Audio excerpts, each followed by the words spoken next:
are victorious overcomers. Kay victorious man tayo igsoon, atong ihatag ang atong kadaugan karon. Amen? Kinsay mong una paghatag sa iyang praise report. Amen? Kinsay igsoon? Si Brother Carlo, atong tagag masipang pakpak. May gabi, may son. Victorious good. Daghan kita kadaugan. Bahaw na niya akong kadaugan, may son. Pero ako gapon yung gipasalamatan sa Ginoo kay grabe kay ang protection. Bisag nahitabo siya. Pero nagpasalamat ko sa Ginoo kay atong si wamli na ko makuan na istorya ni Juliet, ako lang siya ikuan. Atong time may son, kuan to siya kanang murag na ato'y kuan sa wow, murag anniversary ba nya. At ako ato nga time nagkuan ko ato nag-adobo ko ato para humbaon. Oh. Nya kwanto kilo? Unom to ka kilo kapin. Nya while nagluto ko, taas pa man tong oras. Wa po ko makahibalo nga muuwan po dito atong mga orasa. Kuan lang po ba kay di lang po ko gito na ko biyae kay tungod sa kanin po na tong area nagkagamay nya mahadlok tungod sa ka pidot kay nga lugar di po ko mobiya kay basig masunog ba masunog kay ana ra gud gamay ra gud ligas mga usa ka kuan ra gud na sige lang gyud ko tag bantay-bantay hantod nga naluto siya nya pen meron akong haon nakahaon ako nga duha siguro to kilo ana nya padayon lang gapon ko ni unsa pagkaunsa nga ni bundak man ang uwan nya tan-aw nako ang uwan mura na sa kusog siya bundak pero kanang murag inday-inday ba muhunong ana ba no naginahinay kog butang og trapal ana butang kog trapal karon kay ni kusog na magid ang uwan so sige kog padayag sugkay ana basig mapagod ba ni kusog na magid siya nikuha kog kanang karton ako sang giana nya katong kaldero ha solid gito di ba kanang dagkong kaldero na naampoy mga anak na apoy kwan kato siya likon gito kaldero ha kay kwan magid kanang basta likon siya nya nagbukal-bukal siya sa mantika daghan pa kay sa adobo ba akong gikuha nya nay sa hitabo nga may slide ko may igsuon daghan ako naka experience nga may slide nga kanang mapasalamat ko sa Ginoo ba kay kanang kuan bitaw makabantay ko makakuan ko ana ba grasya sa Ginoo kadto sa migsuon kay ang duha nako kakamot nagdala og duha ka kaldero nya katong usa ka kaldero kay punos mantika nya ang katong usa sa kanang naluto na ba anang pagbunok sa uwan ngani po to akong senilas nagpalit man pug bag-o kay katong wan am to bawo pati akong gamiton pag wana sa spike nya saka kusog sa agas sa kuan na may gikan sa sandayong mato ako natamakan ana pag guha gid ako may suon wag ko mag-expect nga pagdagan ako balitok giko pag balitok nako may suon ang mantika diri gid sa akong kuan murag nakabantay ko ang usa ka kaldero may napusdak nya ang usa murag naana pa didto na ni paka sa ubos niya nipisik na to paso wala ko kakuan ang kaldero nabuak o nabuslot siya nakain ko nga akong dire na igo sa gatir kanang gatir sa puso kana ko nya pango sa akong dire pero pasalamat ko sa Ginoo migson kay bisag nabuak ang kaldero wa po nabuak akong lawas nakaingo ko nga Lord makahimo gyud ko pasalamat nimo Lord kay unsa na lang og akong ulo nabuak nya buak mo gitong kaldero mo paso pa ko graduate sa akong anak ano wa mupaso pa ko daghan pa ngandoy pero wa pa ko mag-expect nga may atong hitabo pero tungod sa kay di kanay po datong lihok ba bantayanan po mabitan ni usahay nga mga itagiya sa Ginoo mga itagkuan pero nahitabo man gid siya di maglisod ko timbang-timbang kay duha ka tiil ako slide naman nya nagdali ko kaldero ba salamat ko sa Ginoo kay ang mantika wa gid nabutang sa akong naong nabutang siya na buslo to siya nya ang usa ka kaldero nakuan sa siya niya akong pasalamatan Ginoo kay bisan og sakit-sakit to akong diri kusog isgotan lang yun mag-gym kusog ko tiragbak maabot mag 200 ka kuan ana medyo nakakuan gito siya naigos gatir ngani sabak gid siya pero pasalamat ko sa Ginoo nga nang giproteksyonan gyud ko sa Ginoo sama sa mag-drive ko, proteksyonan ko sa Ginoo gid nya. Wa gid wala ray damage akong kuan. Samad akong tuhod pero nakapadayon gyapon ko. Nakapadayon ko luto sa humba. Iya lamang atanan ko og himaya. Amen. Kung wala ang proteksyon sa Ginoo, ang grasya igsoon, dako gikaytog damage si Brother Kaloy. Amen. Pero pasalamat ta sa Ginoo nga nagpadayon siya mo day lami kay tong humba, Brother Kaloy. Bitaw na bless kayo mi sa imong kinabuhi, Loy, kami nga mga wowers nga dali kay kanamo nga masangpit panahon sa pagluto og humba. Salamat kay sa imong kinabuhi. Ug ang mosunod Sister Honey atong tagag masipang pakpak igsoon.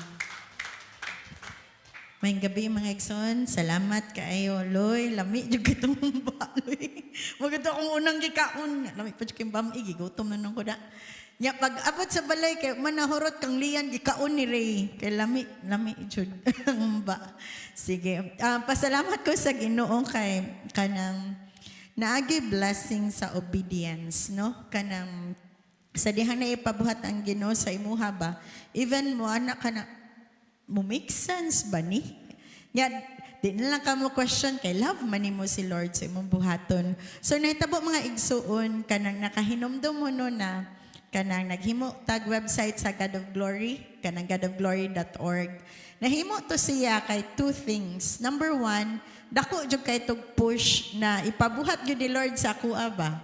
Nga personally, ako tong gibuhat para pod maka-learn. Gawas na naay website ang God of Glory. Gusto ko maka-learn if kaya na ba sa technology karon sa AI which dili pa. Adto na ko nabaw-an. More on kanang nag-study ko at the same time nag-implement og something nga akong gistudihan is usable. Og nakapahimaya pa gyud sa Ginoo. So kuan na ni all-in-one na ni. Sige Lord, mo obey ko. And di ba na-share na ko ato, nag-provide ni Lord og $10 pinagi sa survey na akong giansiran. Nga, mo ito gibayad pagpalit anang nga na godofglory.org. Nagisgot manggitagngan. So, napalit to tungod sa provision ni Lord na wala to na ko damha. Og tuod man, nahimo to ang website. Og dako po kayo po si Lord sa akong kasing-kasing na kanang the crossover faith. Mga website niya akong mga igsoon kay mao man akong linya. Og ako tong gibuhat tungod kay kanang gusto nako mahimaya ang Ginoo sa unsay naa nako may it be sa kanta, sa vlog or unsay yung ipadayag nako. Akong mabutang didto og maghatag og kadasig ba sa tanang mobasa. So ni opera jud ko apil ang pagtuon, pagkat-on, nga all-in na. So, mo recall ko mga igsoon ha. So, I think naka-mention sa ko ka ng, di ko sure if na praise report ko ni sa una, na nagka-client me o taga New Zealand tungod sa Exo Macarius na video. Kay, sa ako agong buhaton mga igsoon kay, mag-send ko og emails every day if di lang jud ko busy like wako lang project inabuhat every day mag-send ko og email sa wala ko kaila ako ra nang gipang research sa internet na mga web development agency ni sila sa gawas nga akong pamilion kay dol sa atong time zone mana Australia, New Zealand na. But before ko mag-send yun, kung nananong pa ka ba, nagsabog lang ka o liso, nya sa motorok, mura ginon anak, bitaw. Before ko mo sabod sa kong mga emails, tawag anak kay cold emails, magampo jud ko. Lord, paabtain taon ni sa sakto na mga tao na kanang ang mga destiny helpers maoy makadawat. So, mo na akong gipray mga igsuon. And ang nahitabo atong New Zealand na client, nag-send ko, kailan niya, kailan ako, na siya gipasuway og pahimo og proposal. Pagtan-aw na ko sa website na iyahang gihimo as reference, youth camp man. Mo to akong gisa na, bago pa kay may nag-Exo Macarius camping kay labas pa to, murag 1 week after sa kids camp diri sa church. Og tungod atong mga igsuon, labaw-an na Christian di ko, Christian siya. Og ang mga website na ilang gipabuhat sa amua is na-impact sa gingharian sa Ginoo. Ang mga website na ilang gipabuhat kay pupareha sa God of Glory pero sa New Zealand na churches ang mga kanang restoration nga dili siya business unsam na mura og mission nga naay mo middleman nga mo storya sa offender ug sa biktima mga inunana bitaw na type of website ug dako jud kay nang kalipay namo ni Ray kay among pangandoy sa third line good is dili lang purely pangwarta. Ang amua is mutabang siya expand sa gingharian sa Ginoo. Ug gitultulan mi ni Lord sa sakto na mga destiny helpers na kingdom impact ang gipanghatag na project ba. Dili ra kanang mga kanang sana pang business. Ug na bless kay mi anak mga igsuon. Once mao to isa. Ang nahitabo last week is so sama sa akong gibuhat nagsabod gyapon ko og liso mga emails ug nagpray ko before to nako gibuhat ug nakadawat ko reply magtig-meeting siya nako New Zealand gihapon ug nagmeeting mi mura ragwa karon kay nagkinahanglan man siya og kanang gusto siya makakita sa among aktual na trabaho.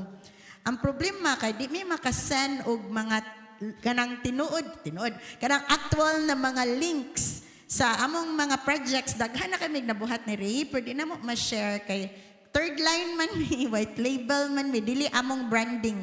So, mao to mga igsoon, syempre si godofglory.org kami naghimo.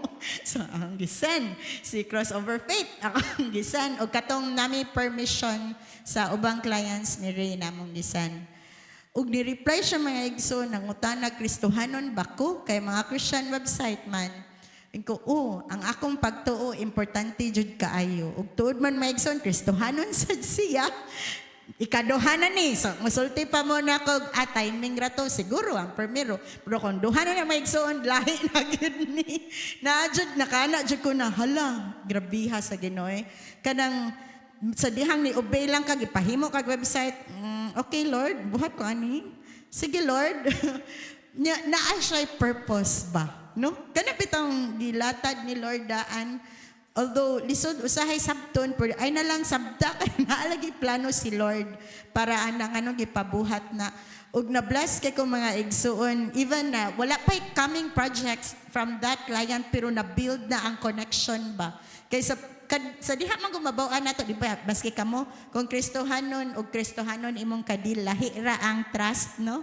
So mo na bless kay ko mga igsoon og naglook forward ko na ang iyang business na mawin kay iya pong ihatag sa amuag. Nakana ko na si Lord grabe kay mo orchestrate ba beyond nawaha narakos Pilipinas to asil New Zealand layo ra jud kay mga igsoon og wa ko kailan law sa kailan ako pero tungod sa Ginoo nagka-connect og nagtuupog ko mga igsoon na sa tagsa nato dili lang sa ako ang Ginoo nagigitagana na destiny helper para sa imuha kanang mutabang na ma-fulfill nimo ang purpose ni Lord sa imong life ba na siya gi-assign para nimo.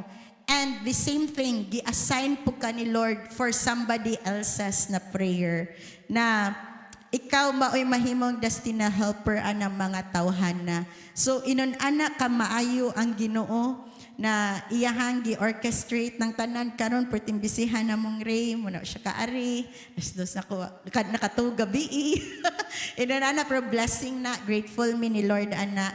Og speaking of kanang ako na lang idalikat og share pero wa po ko kabaw unsay total kuan ani naghisgot man to sa Revelation 2 ganina og mana nya so nagdab ko maigsoon taud-taud na ni murag na share nako sa family nga wala pa nang sana crusade na mahitabo next week nagdamgo ko na si Lian akong giguyod og wheelchair sa murag indoor lang to siya na set up na murag bitaw Bersyag alfresco na set up na yung mga kananan, anak, yan na yung mga roll up.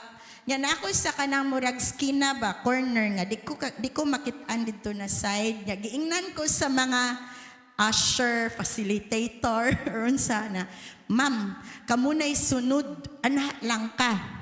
O ni anak ko, ready na mi. Nagunit ako liyan kay siya na sunod, lay hands, or ginana ba. Og nahibong ko na kami na untay sunod lahi may giduol katumang naa sa table nya mo man hinoy giministeran nga ni ana din tong mga usher facilitator na sige lang ma'am kay kamo na lagi sunod. Unya, sila mo'y niingon sa katong minister na dili pa man sila katumang naghuwat niyang gitudlo kami. Nga ni-change ang scene mga igsuon. Ang akong nakitaan hinuon, akong expectation nga si Lian mo'y ilihans, ang nahitabo si Ray man hinug ako ang gilihans, nagtapad. Hantod karon mga igsuon, di pa ko sure sa meaning, pero ako lang gi-share ninyo daan. Nga, ang ako nakita sa akong dream, kay isa sa kamot si Ray nagpiyong ako pod while naay daghan nag lay hands na mo gipakaon si Ray og puti na pan akong understanding nga mana kay nga gasiga man siya kakuan mo nang light murag suga ba gipakaon ba na pan nga gamay nya gipatuloy sa iya ha yani anak ko ro tanaw ya ga napingit jud kay si Ray puti jud guba sayang naw nga na anak ko no sa kon tawhanong hunahuna wa siguro toy lami murag ana sa akong dream ba unya napugos og ton si Ray ni anak ko ako ba yay sunod murag inuna na akong dream nya every time na makabasa ko sa scripture every time na magwali diri sa atubangan og mana pop up gyud to akong damgo ba og karon may igsoon ba okay ba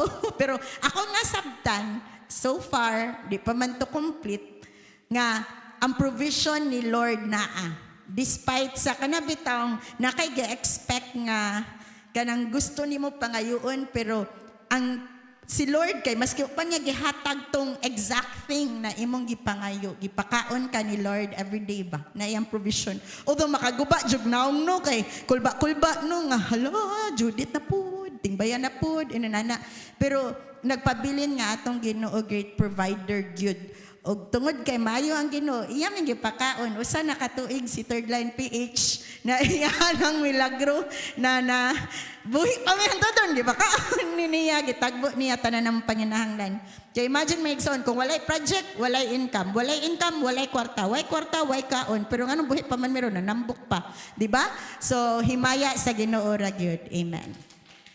Amen. Dalaygo ng atong buhi nga Dios sa tanang praise report. Og mamarog ta igsoon, arita sa